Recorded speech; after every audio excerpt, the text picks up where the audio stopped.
Welcome to Comics Bazaar, the channel of comics commentary and arcana. This video features the Uncanny X-Men number 168, cover dated April 1983.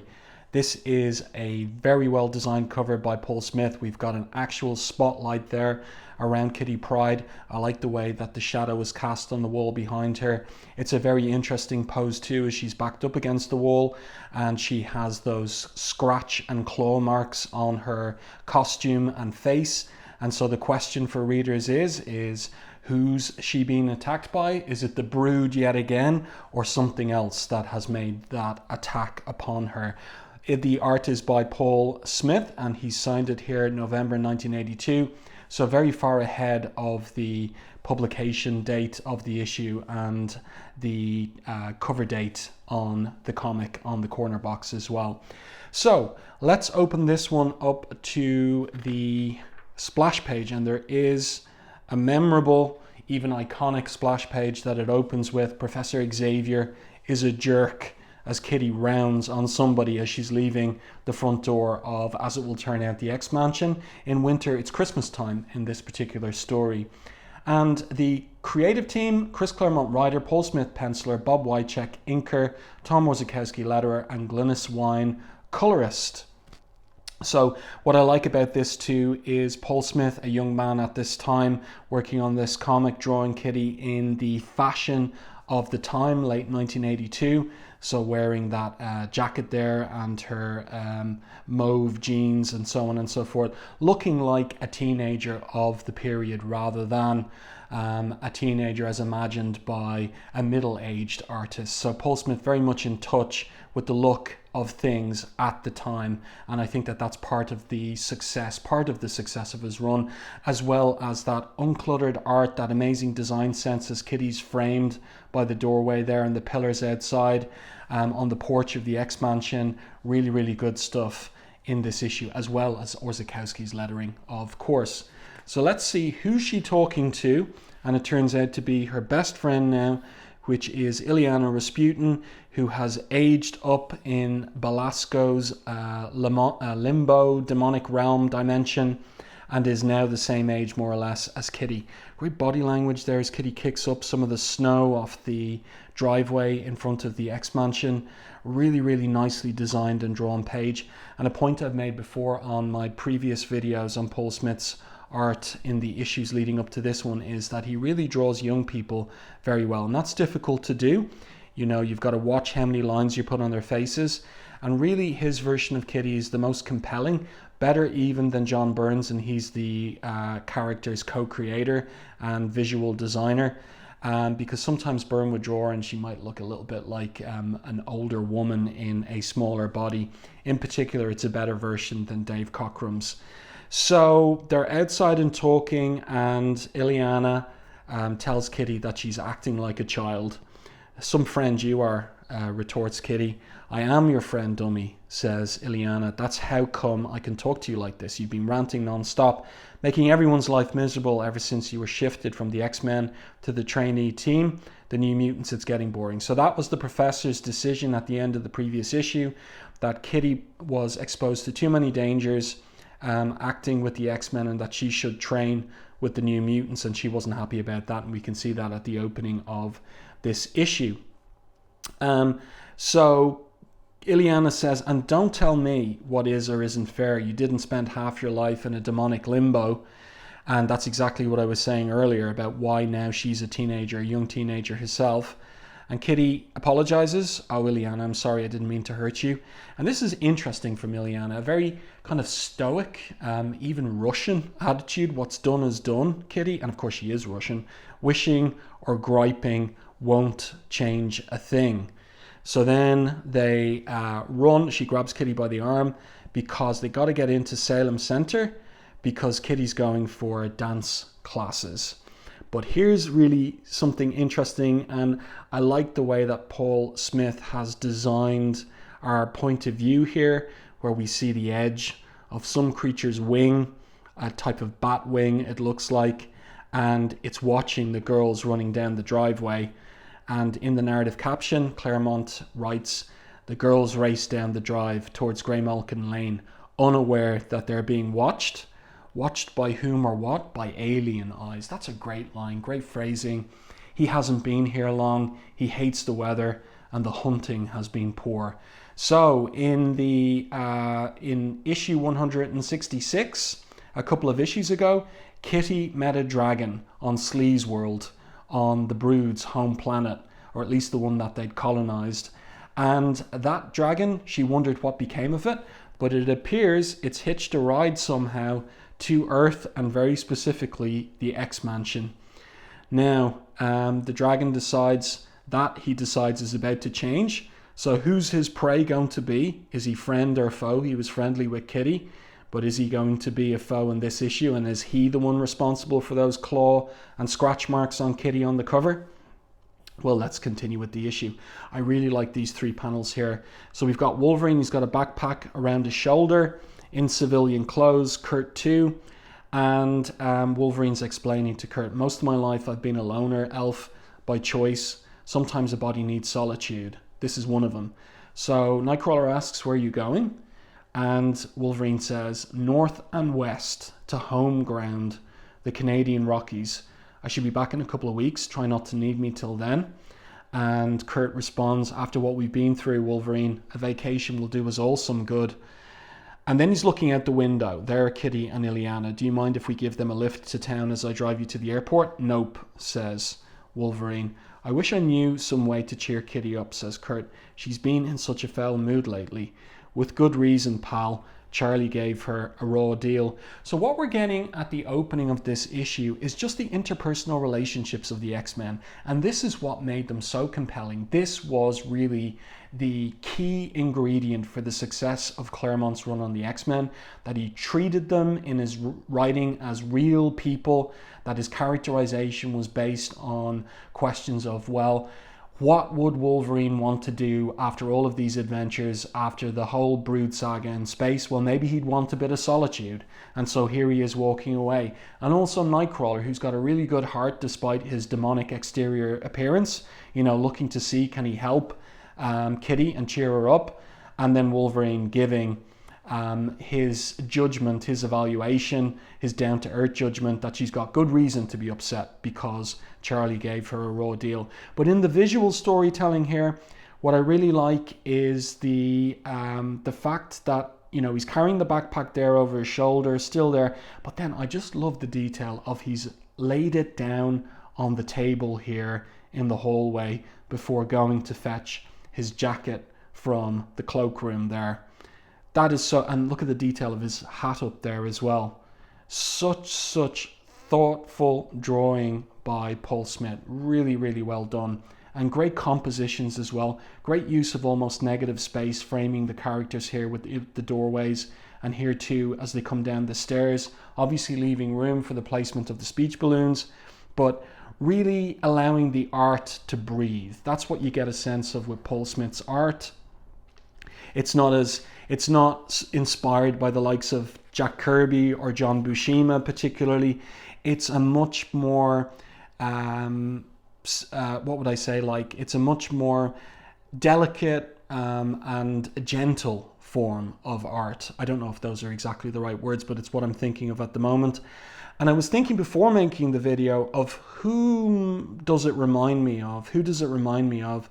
And I'm thinking of Jaime Hernandez at this point. So Love and Rockets is up and running, and there is a little match, for me at least, visually in terms of the style, and of course like what goes on in Love and Rockets, particularly around this time, end of 1982, where it's all about character studies and interpersonal relationships, and you're getting something comparable in the X-Men.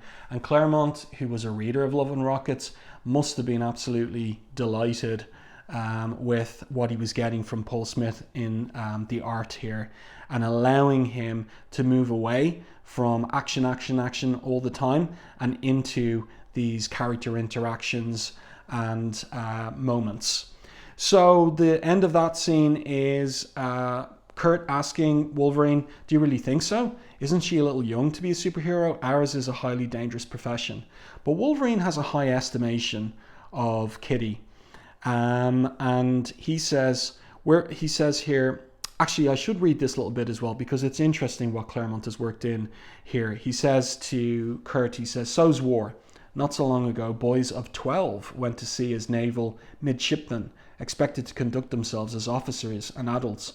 And you can see that in the Russell Crowe film Master and Commander, an excellent film from almost 20 years ago now, where you do see young 12-year-olds in those positions and exposed to danger and death and dying and badly wounded as well. Great film, highly recommended if you're looking for something to watch this weekend.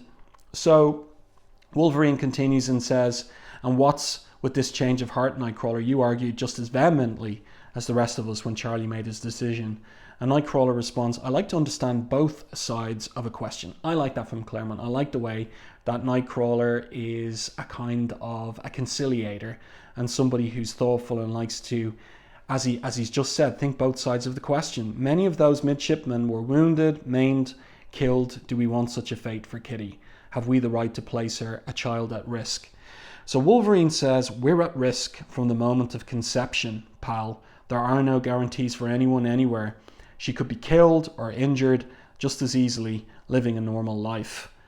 And Nightcrawler responds, "There's been no opportunity to properly determine the extent and capability of her powers without knowing what she can or cannot do. She could be as great a liability to the X-Men as an asset. Nicht wahr? I can't deny that," says Wolverine. So perhaps her professor's deal wasn't quite so raw after all.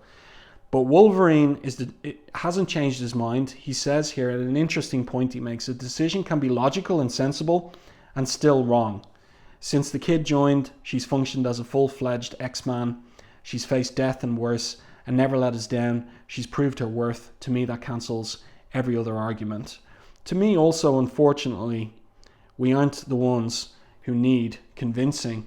So very interesting scene there. 2 pages of Nightcrawler and Wolverine, fast friends now, debating and discussing with each other and making some good points on either side of a difficult question as to whether Kitty should remain with the X-Men or whether she should be trained further with the New Mutants. And now we have a scene with the Professor in the Danger Room, and he's training, because even though he's in a new body here, cloned from the old one, and the legs that he has in the new body were never crushed, he is unable to walk because of psychosomatic reasons. And Lilandra is aware of that, and she's concerned about him and determined that he make progress and regain the use of his legs, these new legs in this new cloned body. But despite his best efforts, he falls over, and she gets up from the chair in the observation room, the control room, and comes straight down to him and tells him to lie still, don't try to move. And he is annoyed. "I did my best, fought with all my strength, and I still failed." So the teacher, the professor here himself, in an irony, training and failing and, distraught with his lack of progress. But Lilandra says there's no shame in that. The readings were off their scales. The agony you endured must have been indescribable. It's all psychosomatic. So we have this tender scene between Lilandra and the professor, and she is also giving him the news that she's going to have to go back to Shi'ar, the Empire, because her sister, Deathbird, is mad and she cannot abandon my empire to her. I must try to regain my throne. So the professor asks that she stay because he needs her, and she invites him to come with her. And so the professor will have something to think about, but his immediate response is a negative. "I did so once before, remember, and that decision cost Jean Grey her life." And Lilandra asks, "Well, do you blame me for that?" And he responds, "No, the fault was mine. Her fate was sealed. I feared the day we met." So he feels guilty still over Jean's death. But there are more mutants appearing every day, and I seem to be the only person prepared and equipped to help them. How can I abandon my trust? How could I live with myself if I did? And so Lilandra says, "Would you have me be less honourable than you? We both have commitments we cannot deny." So their commitments, their duties, their obligations are overruling what their hearts feel. And Lilandra says, "But someday, Charles, all will be well once more, all that is wrong put right, and the happiness we yearn for will be at last be ours." But who's this up in the control room watching them? We've got that snout, we've got that wing again. He still hasn't fed. He's beginning to get irritated.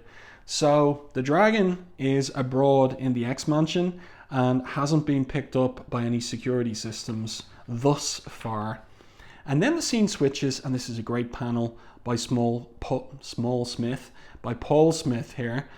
Stevie Hunter's dance studio. And we get a precise address, Salem Center, New York. And I wonder, is it a real address? I must look that up after the video on one of the maps online and see, is there a 73 Willingdon Road? Is Claremont making some kind of reference there? And I like this kind of DeLuca effect. It's a type of DeLuca effect with Kitty going through her dance routine, but messing it up. So Stevie calls out to her, it would be help if you stayed on the beat. She says that's what it's there for. So she's wondering what is ailing Kitty, and Illyana says, take a guess. And this is great body language here in the drawings by Paul Smith. You can see her arguing, or shouting rather, at Stevie, I'm trying Stevie, okay? And Glynis Oliver doing her typical trope that I always point out, a moment of violence, perspective violence, emotional intensity, she'll colour in the background red, as she's done here. Yeah, trying too bloody hard, says Stevie. Dance is hard work, but it's also supposed to be fun, relax, kitten, flow with the music and the movement, don't fight them. And Kitty turns her head away, I'm in a fighting mood. Want to head over to the high school, put on some gloves and spar a few rounds? And then Kitty realises that, you know, her emotional upset shouldn't be directed at Stevie. Darn, why am I yelling at you? It isn't you I'm mad at. So we get this nice moment where Stevie kind of gives Kitty a pep talk, good body language again on Kitty, and very much the kind of outburst you'd expect of a young teenager as well. In the script and characterization by Claremont. But Stevie works her around. She says to her, life is lousy. No argument there. What matters is how you cope with it. This is all about Kitty being relegated to the New Mutants. Take your anger and do something constructive with it. Fight for what you believe in. Prove your case, Kitty. So that catches her attention, and she's thinking, well, do you think I have a chance? What have you got to lose? And Illyana is amazed. Incredible. I've been telling her this for a week now. Why didn't she listen to me? So Kitty's got a plan now. Okay, Professor, if you think I'm beaten, you're in for a surprise. So we'll see what that is in upcoming pages. And then the scene shifts. It's interesting that the scene shifts at the bottom of the page. So I wonder what's going on here. It must be like Paul Smith is getting... The way that Claremont worked at the time is he would have given Paul Smith a script that was a plot script and allowed Smith to lay out the pages. So it's Smith's decision, I would say, to have the scene switch at the bottom of the page. The mansion, the following morning, a pre-dawn hush envelops the estate as Aurora climbs the ridge that marks its eastern boundary. The air is bitter cold, her only protection a white fur cloak, but she doesn't seem to mind, so she's naked under that cloak. And I like the way that Orzechowski has placed the lettering here in the top of the hill there with the tree on top of it. So over the snow, so to speak. Nice placement, no box around the text. So creative lettering from Orzechowski. And now the rest of the page concerns Storm. She's thinking to herself, I've been away from Earth too long. It's good to be home. So she removes the fur coat. She's travelled far, endured much these past months. But all that she puts behind her as she faces the sunrise and opens herself to its radiance, restoring and replenishing her physical and psychic links with her mother world.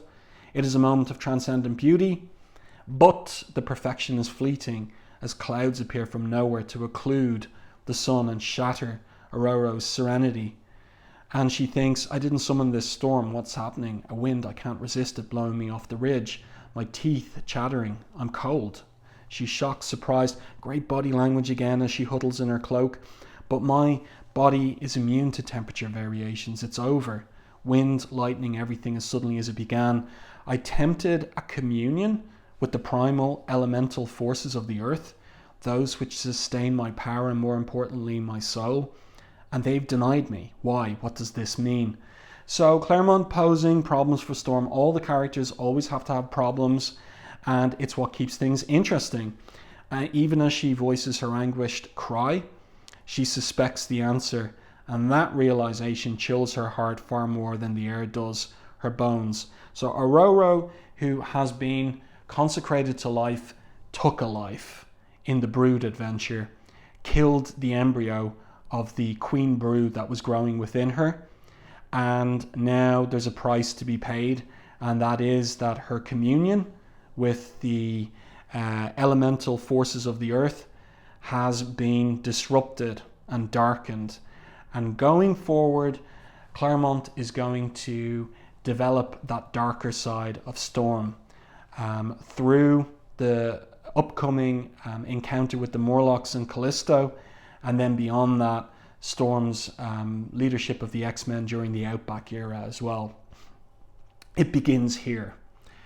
And this is a great page. Look at the layouts on this page. The alternation of the panels from one side of the page to the other.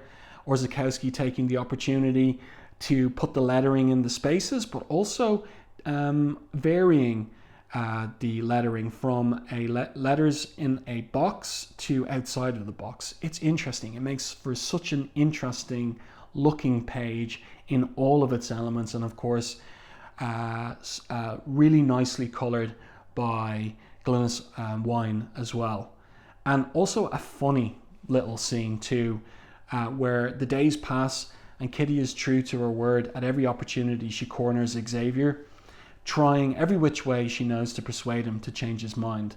Unfortunately, logic proves no more effective, so she makes a logical case with him here, beats him at chess. Maybe that was a bad move. Maybe let him win at chess if you want to persuade him.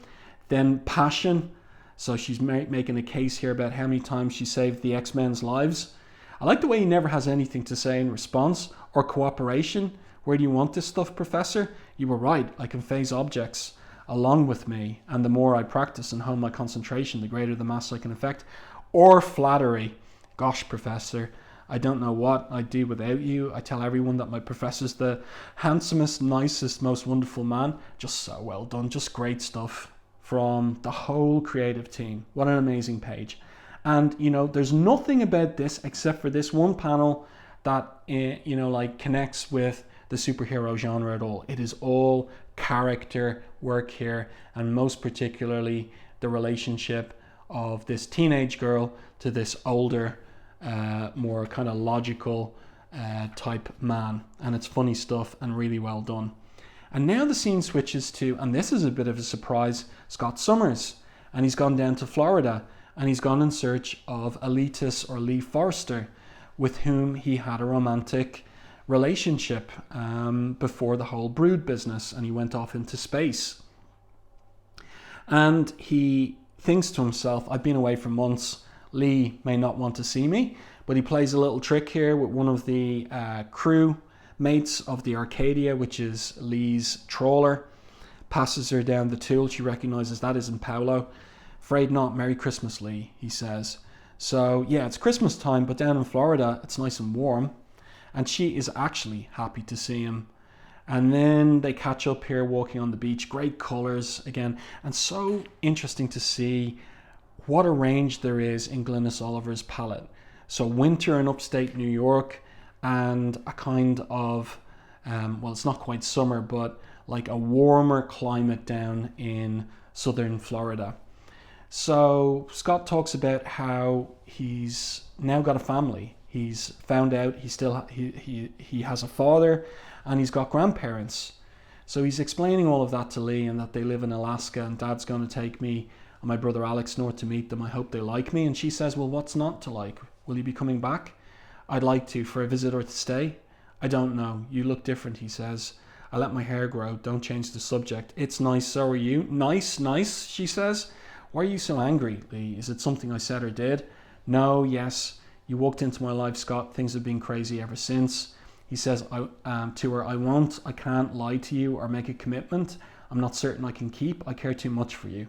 I'm sorry, the last thing I wanted to do was hurt you. I'll go. So Scott, not exactly a master of emotional intelligence, but she responds, "Take one step, Buster, and I'll deck you. Your world terrifies me, Scott. I could never be a part of it, even I think if that meant losing you." So somewhere along the line, I guess you've got a choice. The X-Men are me, but until then, we have each other, and for a while, we can be happy. So that's it. So Scott is going to have a little kind of Christmas romance, and then he's going to head to Alaska. And as it will turn out, just to foreshadow things, a new woman, but kind of an old woman in a sense, at the end of this issue. So then the scene switches to Central Park South, New York City, a very ritzy high-rise, and that's where Amanda Sefton lives with her housemates, but they're all gone. Is it Christmas Eve? In the story, it's not made specific, but the house has been ornamented with lit candles, and who's there except for Nightcrawler in his X-Men uniform. There's champagne, there's wine, there's presents, and he says to Amanda, I know you have my Banff doll to keep you company and protect you, but I thought, this being Christmas and all, you might for a change prefer the real thing. So her response is, "It's typical Claremont woman, yum," she says. So we know where that's going. And then Xavier's School. Great 6-panel grid layout. Like, this is the most traditional grid layout you can have, but Paul Smith makes it interesting. So we've got Kitty at her desk. She's worried about her studies.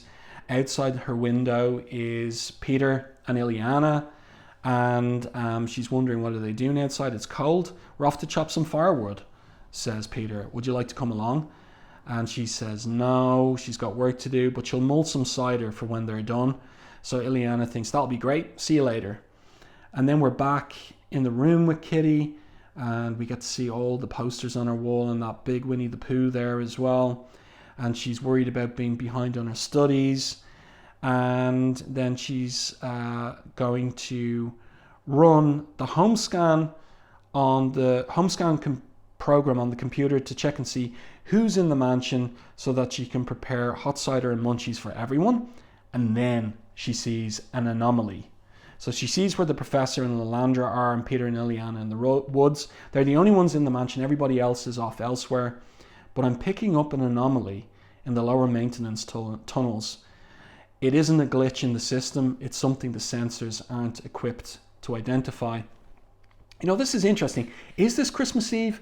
It's got to be Christmas Eve. And the previous Christmas Eve story was issue 143, John Byrne's last, when Kitty was alone on Christmas in the X-Mansion and attacked by that demon monster. And something comparable is going to happen this Christmas Eve as well. It's almost becoming a Christmas Eve tradition for Kitty that she go up against the monster, but this is going to be a little bit different. So here she is getting into her X uniform. I like the little thought that Claremont gives her. "I haven't worn this costume in ages, since I first entered the school. I was so proud of it then, but it isn't my own special outfit anymore. It's the X-Babies uniform, and I'm just part of a crowd." So she phases down through the floor into the maintenance tunnels. She sees that some of the cables have been chewed through, and, you know, like prudently, she telepathically contacts the professor, and he responds, "I comprehend, Sprite. I'm mind scanning the area, but you are the only entity I can perceive. I suggest you return here while I summon Colossus. It could be dangerous."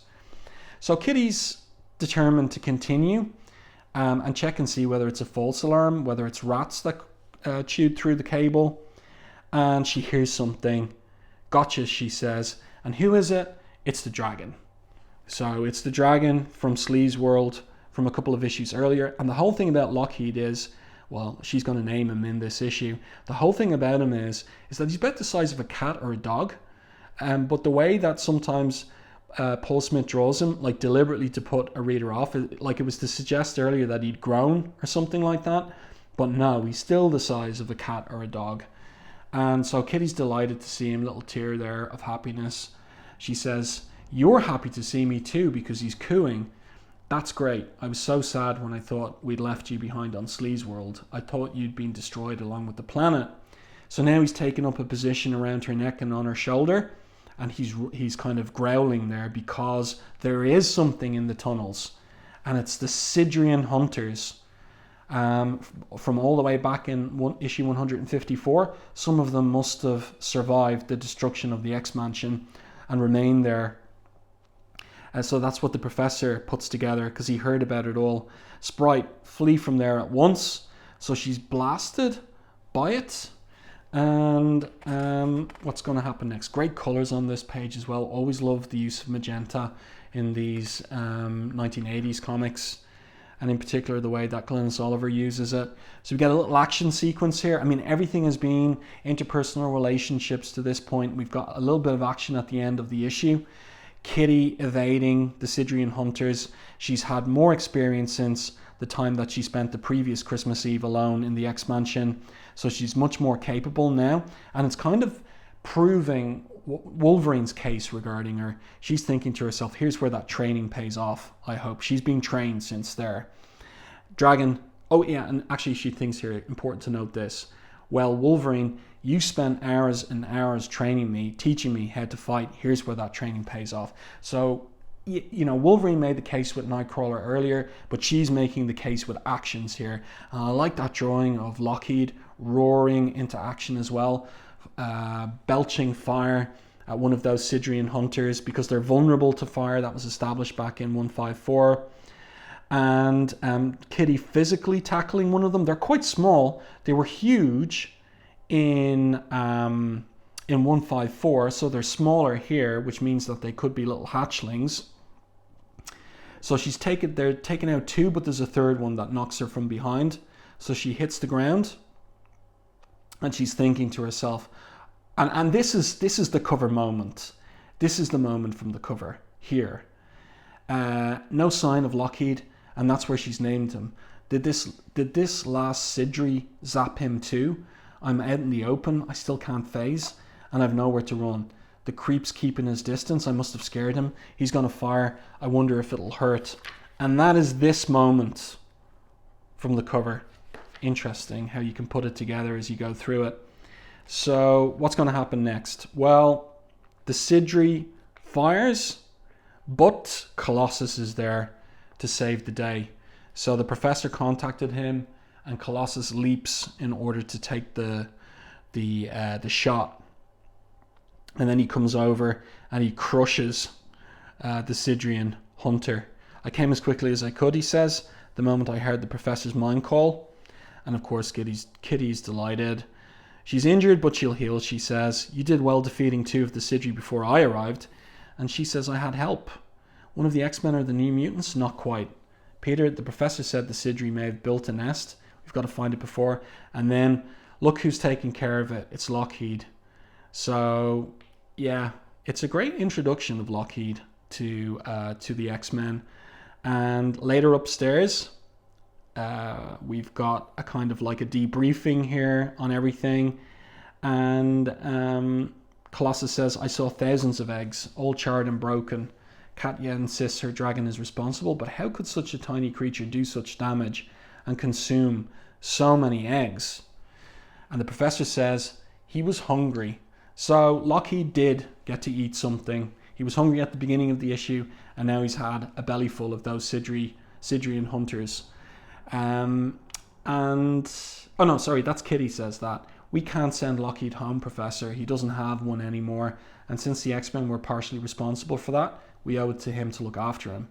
Eminently logical, Kitty. If I say no, will he eat me? And Kitty says, Lockheed, don't you dare. So the professor revealed some things about Lockheed. He says, the dragon is intelligent, yet completely impervious to my telepathic probes. There's far more to him than meets the eye, and to Kitty. And also the professor decides, on the basis of having seen Kitty in action, you show a maturity that belies your years. Perhaps I was in error assigning you to the New Mutants. I suggest a compromise. You may join the X-Men on probationary status, provided that does not interfere with your education and training. If it does, back to the New Mutants you go, without protest or argument. Is that acceptable? So she's absolutely delighted. So she got her way there as well, kind of a compromise solution. and she's happy with it, and Lockheed looks happy too. So good stuff. And now the last page of the issue, Anchorage, Alaska, and we've got Scott and Alex there and Christopher, and they're on their way now to meet their grandparents. And this is a great shot, kind of an upshot on Scott there, really nicely done, the perspective. And what's going on is they've got to be patient in relation to the grandparents coming to meet them. And what happens now is this woman walks up and she says, we're only seeing her from behind to begin with, she says, "I'm here to collect the Summers clan. Are you them?" And Scott is just thinking, oh no, I'm Scott, Alex, I'm Chris Summers, their father. Have I gone mad? Thinks Scott, but Dad and Alex see it too. Her voice, her face, it can't be, it's impossible. "Welcome to Alaska," she says. "My name's Madelyne Pryor," but she is the spitting image of Jean Grey. And therein begins a long mystery in terms of Madelyne's identity and a new romance for Scott Summers. New but old and different, and ultimately it'll turn out very strange in the end. So there you go. And also this is the first issue collected in one of the earliest trade paperback collections of the X-Men, From the Ashes. This is the first issue collected in that volume. It contains like the rest of the Paul Smith run and up to some of the John Romita Jr. issues as well on the title. And one last thing, instead of a letters page, they were running a competition in recent months that readers write in with designs for Kitty's costumes, because Kitty's been wearing different costumes in almost every issue. And so here are some of the designs that readers came up with. And that's it. I do hope that you enjoyed this review and commentary on Uncanny X-Men 168. Let me know your thoughts on the issue in the comment section to the video. If you enjoyed my review, please like the video on YouTube. And if you haven't done so already, subscribe to the channel and stay tuned for more content like this.